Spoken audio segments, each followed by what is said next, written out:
Welcome to the show. Ain't Gonna Hurt Nobody podcast, episode 39. 39? We're almost 40.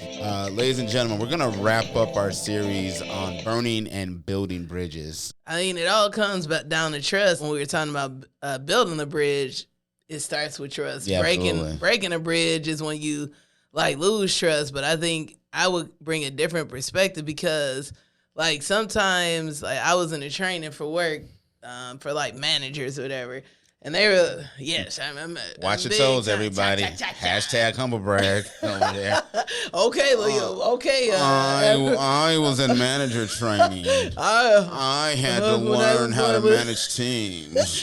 Joy. Oh, I know you're not talking. You was just over there talking about, what was you were talking about all the stuff you were doing in brands and all that. And I was just talking about I've been blessed to have a great career in marketing in the last 20 years. Yeah. Okay, anyways. So, anyway, yeah, you made me lose train of thought. But no, I was going to say that basically. You were talking about your manager training. Thank you, because I'm a manager. Anyway. Somebody's boss. But yeah, in the training, they were like, if somebody feels tired, hungry, unrecognized, or unheard, they're gonna they're gonna be opposite of their preferable communication style. So somebody might burn a bridge. That's kind of where I go. I feel like the bridges I burned weren't intentional. We watched the show House of Villains. That show's so good. It really is. I feel like they're burning bridges intentionally. It's strategic.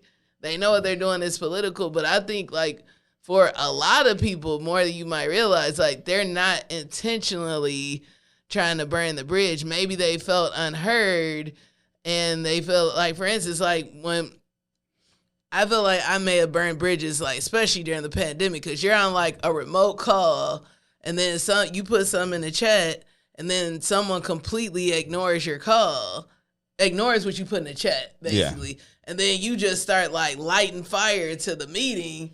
And it's oh, damn, I think I might have burnt the bridge with this person, or me calling this person out for not paying attention to me because I feel unheard has now burnt the bridge between me and this person.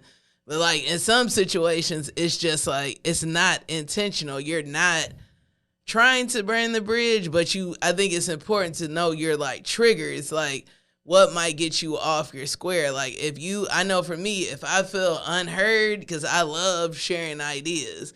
And so if I feel unheard, I'm just going to be F you. And then I'm going to just do everything in my power to be I was right. You should have listened to me. And then it's oh, dang, they hate my guts. Or I burnt the bridge. But let me ask you this, though, just to take it. If somebody feels unheard and then you are heard, then people don't like what you have to say. How do you receive that, right? There's being unheard or wanting your idea to win. Is there a difference? I think there's a huge difference. Okay. I think for me, I just want somebody to be oh, thanks for sharing that. If your idea can't win every single time, but I feel I thrive in an environment where it's we're brainstorming, we're thought partnering, we're shooting stuff at the wall and see if it hits. But when somebody is just no, and you just can't share, they just shutting you down. It's just I feel I can't work at my full potential. So I feel in a way, by them shutting me down that, they burnt the bridge. Cause it's you don't value me. You don't value me and the ideas that I bring to the table. It's yes. You only want to do it your way, your path. And then I feel that can burn bridges too, because it's okay, this ain't even worth my energy. Let me just sit through this meeting. And then someone's oh, Joy, why aren't you involved? You're not talking. Mm-hmm. So it's you kind of in a lose-lose. You got to know how to play it. I really think you do. Gotcha. Yeah, not take it personal in some ways, especially at work. You can't take it personal, because once at work, to me, is the main place that if you take something personal, you have a very high risk of burning a bridge. Absolutely. You really do. You just toughen it up, I guess. I think another way, just to build on, it's not necessarily to build on, but I think another way, people start to build bridges is like when they feel entitled and they act accordingly, right? They feel like. You mean when they build them? When they build them, I'm sorry, they burn them? I'm sorry, I feel okay. the way people burn bridges. That's okay. correcting me. Is when there's a sense of entitlement that comes, like, or how you move, like whether if you're consistently tardy, but it's not like you're tardy and meetings can't start, or you're tardy and people have to like carry your weight. If you don't do your work and then you get to a presentation, yet you still do most of the talking, right? Like, I think that's like just like a way that, I don't know, I think it just kind of fractures you from that, and people are going to look at you sideways because, again, it's, what are you doing? Like, or like people who like monopolize like conversations. It's like, yo, no one else is getting to talk. You're like, you're talking this whole time. It's like, I feel like that, or for me, it's like I kind of start to burn a bridge with somebody, or I just look at them more side-eyed if they're like, we're on an agenda, and then here go your ass, you over here off the agenda talking about something completely unrelated. Now we can't get our work done. I'm just gonna be like, I don't want to work. Like, I feel like that makes me, it doesn't burn the bridge, but it starts to make the bridge kind of like crumble. It's like, get on topic. Like, we're not here for your show right now. We're trying to get these results. Yeah, especially when somebody starts wax poetic and they think they're like nailing it, and it's like, yo, that wasn't even the assignment. It's like, or like if you're in a meeting and somebody's just like, you'll be like, they literally say what you just said. It's like, you literally said what I just said. Yeah. Like, you're taking my ideas. When to me, stealing somebody's ideas, that's gonna burn the bridge. I feel like at work, the bridge can't fully be burnt. It's very hard because you got to still work with these people. It depends. I feel like it's only can be fully burnt when you know, like, I'm never going to see you again. But most of the time in work situations, you're going to have to keep going across that bridge, no matter how hard you don't want to. Like, it's not going to completely burn to the ground. It's just like not. I think that's an interesting point. We should hang on a little bit. Like, professional bridge burning is going to look much more different than personal because, again, like, hands down. You're going to that job to get your check. And if part of going to that job is dealing with this person, you're going to have to suck it up until one of you is no longer in that role, or one of you is no longer working together.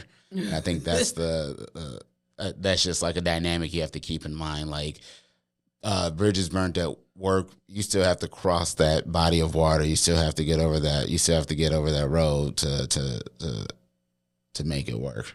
Yeah, and some people know, like, I feel like how you said with the entitled piece, it's like some people know that, like, let's say you have the visual of two mountains, and the bridge is between the mountain, and you decide, I'm going to burn this bridge that's in between the two mountains, and I'm going to, like, kayak across the water to the other side of the mountain or whatever. It's, like, harder to do that, though. Correct. Like, it's harder on you to not just keep up that bridge, even though the person is super irritating and you really hate working with them. And I feel like some people in some jobs know that. They know that you need them. They're like entitled, and they know like they're the easiest route for you to get the work done. So it's like they can act the way they act. And then, like, I think some people get a rise off of it. Like, they don't care that nobody likes them. Yeah. Or doesn't enjoy, like, they like being a person just with the power. That's like enough for them. Absolutely. That's like enough. Absolutely. I think what's interesting too, like in some of the stories you've told me in your jobs, people who are protected by unions, right? It's like, it's just like, they don't mind being on an island because they know no matter what, they have a rescue boat, they have a parachute, they have a lifeline to get out no matter what they do, because even if they burn a bridge, they're still going to be in a place to get their check. It's going to take a lot for them to not be in place. Just some of the... and then on top of it, no matter what, they're going to still get a raise. And you're always going to get a pay bump because you have a union. You know, like you don't have to. There's no. I mean, there are some performance things, but there is not like if you don't hit this matrix or this mark, you don't get that next step. Like, absolutely, you basically get a raise just for like being there and showing up. That's true. Like, so it's just, I don't even know if that's the same dynamic, but I will say I feel in the education world, that's to me is the number. Well, I haven't been in any other field like that, but it seemed like in my experience, burning bridges in this field is just not a good look because it is so small. No matter how big you think it is, and how many like, oh, I'm gonna just transfer to another school. It's like, no, like people talk, like people. It's like way more connected than you would like ever think or imagine. Like it's so, and that I think that's the main thing about why everyone recommends not to burn bridges because It's like people talk. You're gonna awkwardly come up to this person like and be like, I remember when. And then you're just either going to have to apologize, like suck up to them, or you might have to work for them. Like, you just never know. It's a smaller world than it seems. And what's interesting to me, you say that you go on LinkedIn, you know, you have your connections, you know, it says first. And then if it's somebody you're not connected to, but you have a mutual connection, you're second. And the furthest it goes is third. I've never seen fourth or fifth, right? So if you just take that principle of 3 degrees of separation, pretty much from anybody in any professional sphere, you're not that far away from burning a bridge because, again, I think we spoke about the last episode. If we didn't, we've said it before. 80% of all jobs, especially once you hit a certain professional apex, are going to come through referrals. You know, we have all submitted our resumes into an abyss of, you know, LinkedIn Easy Apply, or spent 2 hours filling out a full application where you have to attach your resume, but then you have to do a performance task. You know, or even worse, you have to like fill in your resume within the boxes they give you. And you have to, but you attach your resume. But then you have to put in all the information that's already on your resume. But it's formatted with bullets, so you have to undo it. Or it'll auto-populate it for you, and then you have to undo it. Oh, wow, I just spent 2.5 hours applying for this job. The formatting is off. Or even worse, well, I don't know if your jobs do this, but sometimes with the education jobs, they'll have like this random ass like personality like survey. Have you had to do jobs? Never like that? had to. Oh do that. My god!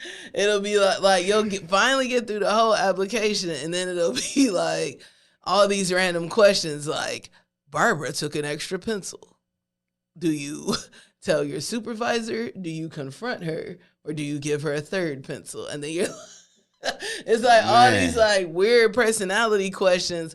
But they're so obvious that you eventually can figure out like the patterns, so you don't seem like you're a psychopath. Oh wow! Like, yeah, like a lot of teaching jobs have like this. I think it's a way to screen it. One, if you're racist, because they definitely trying to screen if you're racist. Like it'll just be like I can't even think of the questions, but it'll be like. Barbara, I don't know why Barbara's in my head, but that's the name I got. But Barbara doing a lot of shit at work apparently. Stealing pencils, eating sandwiches out the fridge. It'll be like Barbara comes up to you and says she wants to leave 30 minutes early, but you haven't completed your project yet. Do you? And then it'll just be like multiple choice, like, do you do her work for you? Do you encourage her to stay? And then it's like the extreme one where you like go tell her boss's boss on her. And you know not to pick that because you're just like a snitch. So you just got to encourage her to stay. And please believe that email saying, hey, Barbara, I know you had to leave early yesterday, but here's how far we've gotten. Let us know when you can complete your task. I thought way more jobs had that random screener. I never hate doing that. It'd be like that. So long. It's either trying to screen if the person's racist, screen if they have like issues with like discipline, because it'll be like classroom scenarios too. Got it. So never had to do one. I think probably too. I don't know. I'm not in the field, but I feel like a lot of people have entered the education field without like an education background. Like even more now. They transition from the private sector. Now they're in the public. So things we would do like in the private sector, we're like, it's not none of my business. They got to go. They got to go. No, like people get fired. Like I was watching this video with Dave Ramsey, and it was like, in order when you have a business, like you want a business that's filled with like thoroughbreds, like people that like get the job done. They not playing. They know what they're doing. They're like exceptional. But when you first get in the job, you gonna have like a whole bunch of donkeys in there. And like if you got donkeys in there, donkeys and thoroughbreds like can't get along. And then like if it's a like donkey and a thoroughbred isn't gonna like a donkey's not gonna like a thoroughbred. And if you're like the manager or the person over your business, like you got to get rid of the donkeys, and then all you want is thoroughbreds. But the thing about it is, like in education, like you can't get rid of the donkeys. Like you literally can't. And then also, even if you can, like if you move to the central office level, like yeah, central office employees are at-will employees.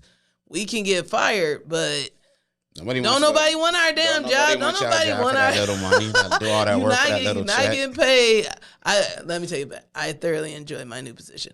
But some people, I mean, it's like nobody like.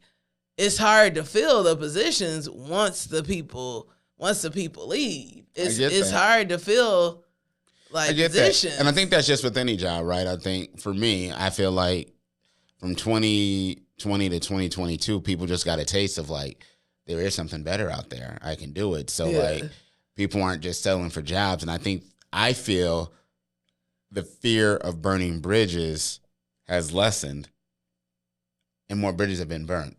I think Gen Z is getting older. I think it's clear that they think us millennials. Gen Z, y'all do burn bridges. And they clearly feel us millennials and Gen Xers are like suckers for like getting up, going to college and grinding and working every day to provide. It's kind of clear like they feel like they should be able to explore and do what they want to do. Because I feel like they know they have health insurance until they're 26. Like, we got off of health insurance the minute you got out of high school or college. Yeah, they got until 26. What health insurance? I don't want to say that because that's bogus for me to be like, yeah, what's the letter? Gen is Gen Z. I don't know. I say that, and I don't say it to mean like there's no good young workers. I think it's just a generation who isn't as married to the idea of like getting up and having to grind, because I think at the end of the day, they know there's another job out there, or they're not afraid to get into another field, or that chase that was embedded in us. We've talked about this, right? Like you get good grades in elementary school and high school so you can get to a good college. You go to a good college so you can get a great job. You get a great job so you can make money. I think like that pursuit is just different. I think they have different avenues of making money than I think we did, and I think because of that, they are more open to like burning a bridge. Like I had a great job that I would have absolutely loved to have when I was 22. Yeah, I don't know how many. I don't really know the generations like that. So once it goes past my own, so that's why I'm like I probably shouldn't say this, but I would say like I think too. If we're talking about the younger generation, like they had the opportunity to reinvent themselves. That's like something we didn't have. Like people, like even though I was like, yeah, back in the day I was super churchy and religious. Like people still see me like that because I don't have the opportunity. I don't have the opportunity to like reinvent myself. Like people could, like I can't delete my past Instagram story, make a new name for myself, come back up as somebody else, like, or have multiple profiles at that. It's like it's a gift, and I don't know if it's a curse or not, but you had the opportunity to like reinvent yourself. So like burning a bridge is not gonna impact you as heavily as it did when I was in college. It's like you already black. Yep. Then you fight harder to get ahead, and then like you might not even burn a bridge, and people just making up shit so it seemed like you are burning 100%. Bridges. It's like, but I feel like this generation, it is a gift to me that you can reinvent yourself, and to me they move like a different currency. It's like they have the currency of influence. It's Correct. not necessarily like a currency of money like that. So you could be shitty in real life, but you have like 80,000 followers. So you don't, it's like a disconnect. Like we didn't have that. If you were shitty in real life, you didn't have like someone over here still like liking you. But on the other side. And I think within that though, that idea of reinvention, I like that. You'll reinvent yourself and walk across that same bridge that you just burnt like nothing happened. Right, yeah. And I think, I feel like it's somewhat of a sense of entitlement. That's what I feel like I am seeing in the workplace from people that fall into this Gen Z category. Again, not an absolute, I don't care. That's what I'm seeing at these young kids. They don't there's some that like to work hard, but trust me, they got no problem dipping from a job. They feel like the idea of coming into the office is something they don't have to do. It's just different. So, but is coming to the office something you have to do? I mean, no. But I'm saying it's almost like we did it. Just the idea of hate it. Yeah, but the idea of like, imagine if you had to do it 5 days. That seems impossible. Like, how would you live your life if you had to be in there like 5 days a week? Like, the idea of having to go back 5 days a week just blows me. And true story, we were talking about that. Some of us OGs were talking about it the other day. Like, when I was your age, I worked. Old whippersnapper. I was in the, literally, I was in this office every day. And if I left at 7 p.m., I was lucky. Because nowadays, even though you go in, that office is a ghost town by 5. Right? Yeah, so people do be leaving. People be out. That's true. People do be leaving. And what I'm noticing is all the younger folks will leave before their bosses and not even think twice about it. I'm like, your boss is still here. How are you home? Like, there's no way if your boss is still working that you shouldn't be. And you don't have no You don't know obligation. if they're not working because they could be at home working. Their boss told me they were not working. Okay. They're like, I'm trying. They're like, X, Y, and Z is not done. And at the same time, there's a fear that we have of losing this younger talent because it's so hard to find them because they're not trying to raise their hands to work like that. I hate to sound like Kim Kardashian, but like, what did Kim Kardashian say? She said, "Get off your ass and work," and everybody got on her. It's like the woman works. I don't get it. I don't get why people hate on her so much. I mean, she's kind of sick now, but I get it. But like, she's not that bad. It's way worse people that's way more sickening than her, Jada Pinkett. But like, the thing I'll say is I've I went off a lot of the clips, but I actually watched her David Letterman interview on Netflix. I was like, oh, this woman is really, really smart and calculated in ways that we're not giving her credit for. So anyway, one of the things, Joy, I wanted to ask you, can you talk about a time when you've burnt a bridge? All right. Give specifics. No, I was like, I was still ready to talk about Kim. We can bring it back to Kim. Oh, it's okay. It's not that serious. I think the only thing I will say though with the Gen Z, I don't think it's fair. I just think it's a different experience than what we had. 100%. And I think the only thing that worries me is because you can reinvent yourself, it's people don't show up as their true real self.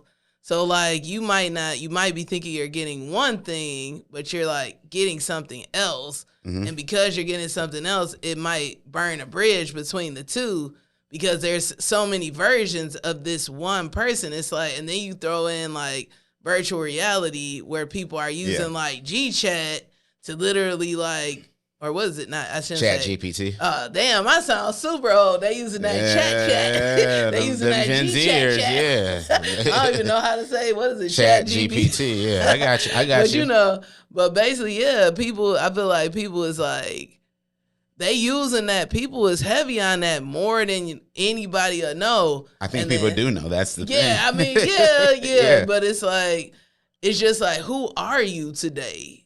Who? And then when you don't know what somebody is on a daily basis and what they're gonna bring to the table, I just feel like that burns bridges at work, unbeknownst to the person. The person might not even be aware, but people ain't gonna be fooling with you like that. They gonna look at you you use ChatGPT and you gonna say it. But that goes back to the underlying thing, like trust. Like burning a bridge starts with trust. If you're using ChatGPT and you're not coming up with your own original thought as a contribution to the greater good, like people aren't trusting like what you're doing. You're not adding value.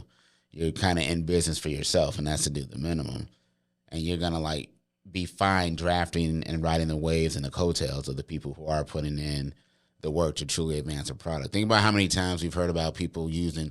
There's that lawyer who used ChatGPT for all these cases, and it came back like ChatGPT was making up case law that just didn't exist, setting up precedents and all this other stuff. So I think, listen, it's no different than, to me, like you could say AI, it's no different than copying and pasting off of Wikipedia. Like yeah, it's black and white, right? Like the stuff still needs a level of polish to get there. Yeah, but I feel like, again, going back to this principle of like reinvention that you put out there,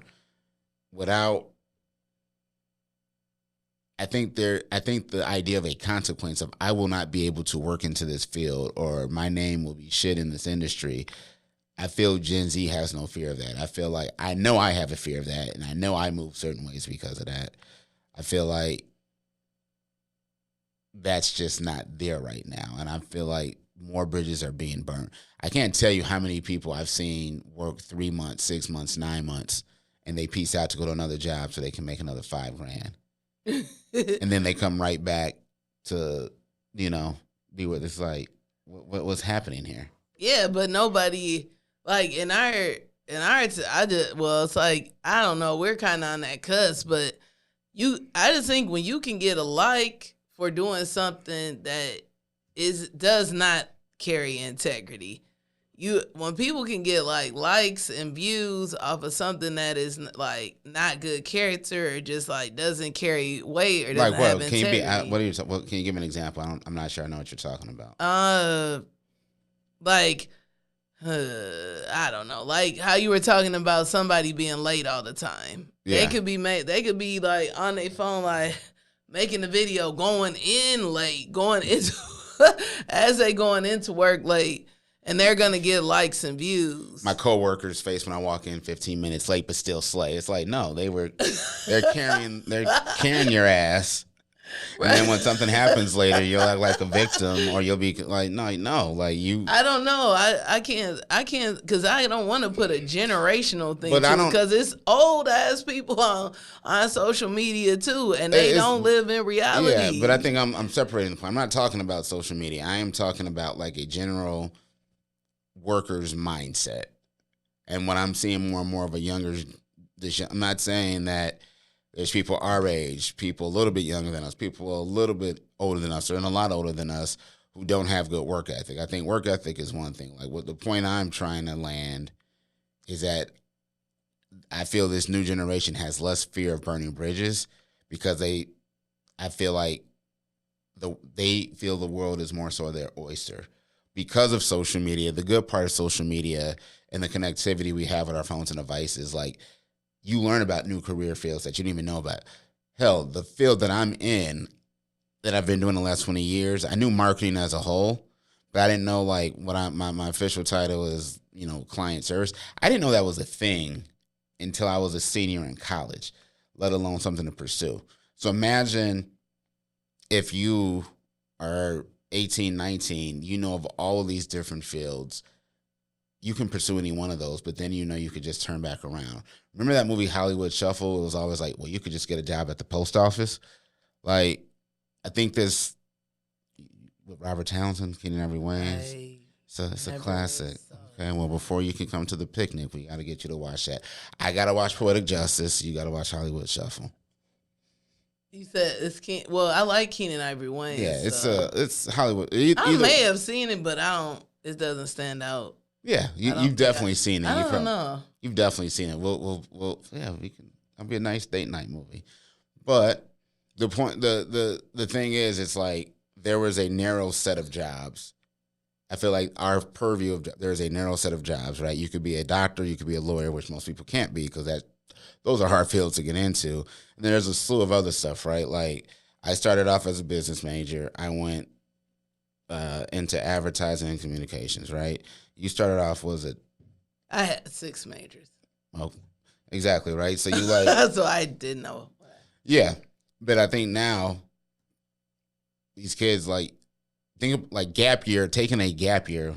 I had never heard that term. Yeah, that's a new term. Right? Well, it was white kids who used to be like backpacking in Europe. Yeah, but like the term gap year, and it's like you're not going to work and grind to get money. So when you do have to go back to school, it's like, no, I'm going to take time to find myself. Like, how you going to live? How you going to, you know? And I think it's just the expectation that the parents are going to carry you and take care of you. And so there's parental bridges that kids aren't afraid of burning. I knew I didn't want to go back home. Like I was, in hindsight, like I had to go back home after college because I didn't have no job, and it worked out, and it turned out to be a great, one of the best 18 months of my life. But I think like nowadays it's just a different mindset. I think like that, you know, the race to getting a job so you can get bread, I just feel it's different. And I feel like if a bridge is burned while people are finding themselves, I just feel like they care less. And it's not like a social media thing. I feel like things have become more disposable. This generation is used to dating. Like you can go on a date just by like swiping left or swiping right. Back when we were in our 20s, you had to go out, you had to meet somebody, you had to get the number, hope the number was right. We didn't necessarily have cell phones. You had to wait till you got home or whatever. You might be calling the landline, or you might, you know, by then after college you had a cell phone. Did anybody ever give you their email address? Never got it. Never. Yeah. Oh, I did. It wasn't me. No, not you, but I'm saying in general. I got an email. What am I going to do with this Lycos address? Hello. Hello. I'm in all caps, apparently. I want to let you know I am serious about Black this Queen relationship. I don't recall your name. Yeah, but I think there's just like this idea of there's something more. So if a bridge is burnt, I feel like there's less fear of that. So, but before I lose, but before I lose my point, can you talk about a time when you burnt a bridge? Oh, sure. I mean, I think. Well, there's a couple times that I knew I burned a bridge, and it was like, oh, like I can't even get out of that. It's like when you're like, ooh. I remember I worked at one school, and I really felt the principal was garbage, and I tried my darndest to make them aware of this at every opportunity I could. And then and just a side note, I think that I lost a kid on a field trip that year. I don't think you did. I know you did because I remember the story when you came home. But okay, so then I just remember being like, I don't know. I was like, I felt like I was difficult, but the reason I was difficult is because I was so frustrated that the system was so bad. And I was just like, dude, this sucks. And then basically like years and years later, when our kid was like trying to get into all these selective enrollment schools, guess who was like the AP at like one of the schools that could have been a school our kid could go to? Oh, I know exactly. And that was just like, first I was like, oh man, you're here. And then secondly, it's like, oh man, like I probably can't send my kid here. I don't want you to think of Miss Blake when you see my kid. But I don't know. Or I would say like another time, I think primarily I tend to burn bridges if I overpromise. That's like one of my like things I could work on. Like I have a tendency to overpromise because I get excited or whatever it might be. And then, like, I don't deliver, and then it's just like, oh, yeah, I did have 6 events today. I guess I can't go to 2 of these. I'm just not going to communicate at all. And then, like, show back up like nothing happened. And then, like, you guys don't really want to work with me now. It's like, I would say if I overpromise, I'm going to break a bridge. Like, when we move, or I'm not break, but, like, burn the bridge. Or when we went to, we moved to Buffalo. I think that was the first time I really felt it. We moved to Buffalo, New York. And then before we moved, I didn't tell my job that 1, I was moving, 2, I was leaving the job. And I just like kept them like hanging pretty much.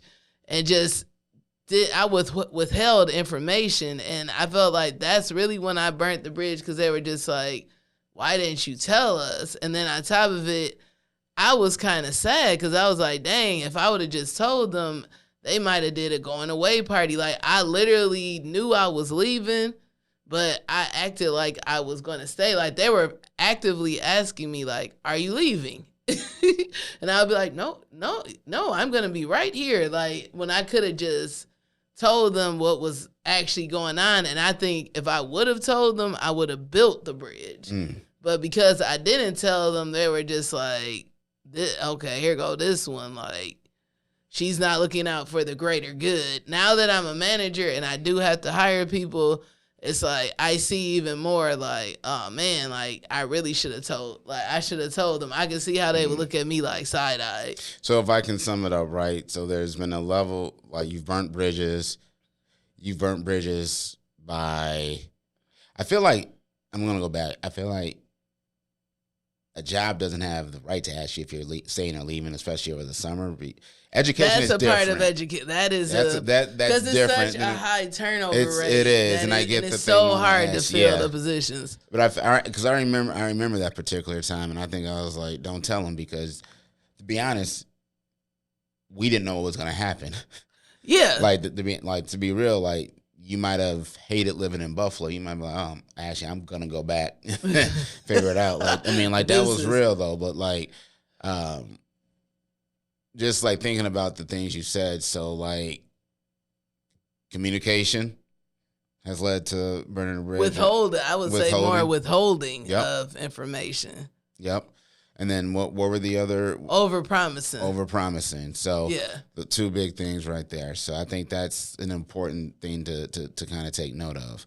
I think for me, the main way I've burnt bridges, I think professionally, I think I've actually been overcautious. And I don't think professionally I've actually burned any bridges. But I think, is there something you can think of? I don't know your job. That's what I'm asking. You kind of rolled eyes. But no, the point I was going to make, I think on the flip side, I've been overly cautious. And I think that has probably prohibited me from speaking up on fighting for myself. You know what I'm saying? I think I've been so consumed professionally about not burning bridges that I haven't advocated for myself in places and spaces that I should have. And I might be further along in my career. So I think that's the one thing, just a paradigm shift on everybody. And, you know, I could have burnt bridges, but the one bridge I thought I burnt, I actually did not at all, because I had an opportunity to go back and work there. So I was like, that's what I thought I left a bad taste in people's mouths. It didn't at all. So that let me know. I was like, oh, well, this is the one place. And I still have good rapport with people there. So burning bridges is sometimes not a bad thing, because it kind of restricts you, and you're not going to like adventure and wander off if you're not willing to burn a bridge. So I say that professionally. Now, personally. Yes, I was about to say, you had me tell a story. I ain't hear it.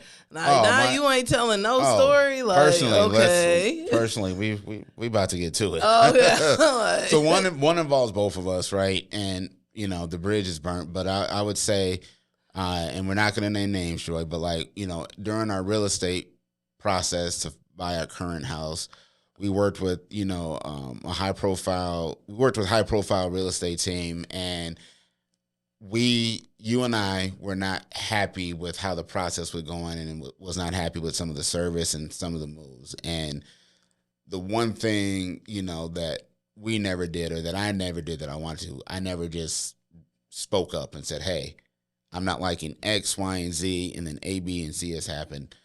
We just ghosted. We just were kind of like, yeah, we're done. We're moving a different direction. And don't get me wrong, like, they hadn't reached out. They weren't like proactive on us, right, to get stuff going. But that's a bridge that's burned, like, probably personally as well as, you know, professionally. Like, there's a lot of real estate agents, so you can figure that out. But that's like a bridge that's gone. In that way, I wish I would have moved a little bit differently. I think when I start to think about some other bridges that I have burnt, I think, again, most of my bridges burnt have come from not speaking up or not like not speaking up or having a problem, I tend to just like, oh, I thought this was one thing, like I'm out. You know, I've had full on like social circles that I was a part of, or like friends groups or crews that I was rolling with, and I just stopped. Just like you're a ghost going or attending. Like, as you know, like I almost burnt my bridge with you romantically. We were not together. I would say, hey, I'm coming to Milwaukee. I'm coming to Milwaukee this weekend. Maybe we can hang out. And unbeknownst to me, you were like getting your hopes. All right, cool. No, you were like specific. You weren't like maybe we would hang out. You would be like let's get lunch when I come. Like it was a little more specific. And that is very true. Yeah, that is very true. When someone says the word maybe, you already know it might not happen. But you would be like, I'll be here on this day. Let's get lunch. Like it would be like.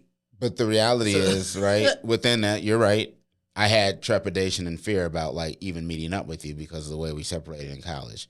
So instead of like kind of like just manning up to talk to you about that, I just wouldn't follow up.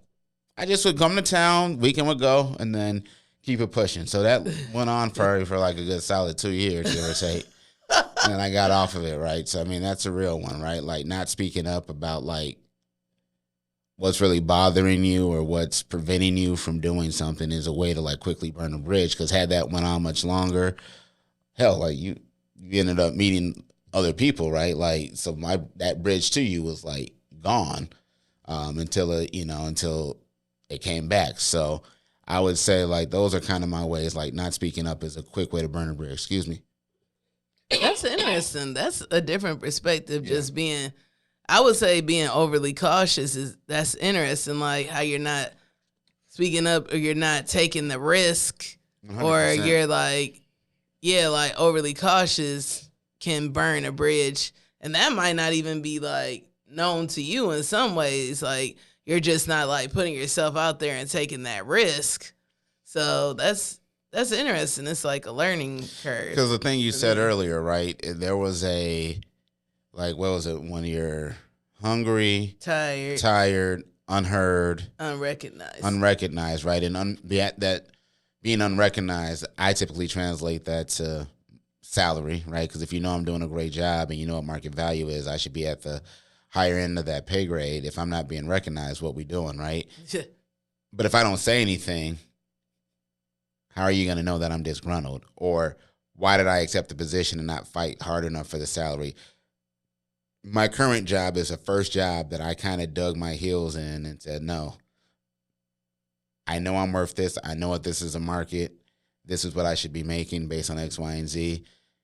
And I was prepared for the first time. If I don't get it, I don't get it. And then they came back and said, oh, no problem. Right? So, excuse me again. Yeah. So I think like just advocating for yourself to not put yourself in a position where you are willing to go scorched earth and burn every bridge is a key thing. Yeah, it's finding that balance. I think when I think burning a bridge, no matter what, you're gonna learn. Like it's like you learn from your mistakes. Like I think like it's kind of a cliche statement, but it's like the only mistake you make is when you don't learn from your mistakes. It's like you have to learn. Like if you burn a bridge, it's like, okay, I burnt this bridge. Like, what did I learn from it? And like, what am I going to do differently? If you're overly cautious, sometimes it could prevent like your learning. It's like you want to make sure that you can like grow like with the growth mindset and put yourself out there. And if you fall, you fall, like that's very real. You can always come back. But I don't know, like our burning bridge conversation, I don't know. We went a lot of places. I feel like, like you pull something out of it. Yeah. Hopefully we can cut it down to some quick reels for everybody. So Joy, we're at time. So something real quick, something you wish you would have known. Oh, okay. Is it in regards to burning bridges? Or yes. Yeah, let's keep it topical. All right. Well, something I wish I would have known is that for some people, the bridge is burnt before you even open your mouth. Like, there's some people, like, they just not gonna fool with you. And, like, no matter what you do, like, that bridge is burnt. Like, don't like, waste too much energy, like, trying to build bridges that just aren't there or aren't compatible, or just, like, they say, like, if you're looking at the pie chart, 1/3 of people will love you, 1/3 of people will just tolerate you, and 1/3 of people will, like, hate you. Like, they don't fool with you.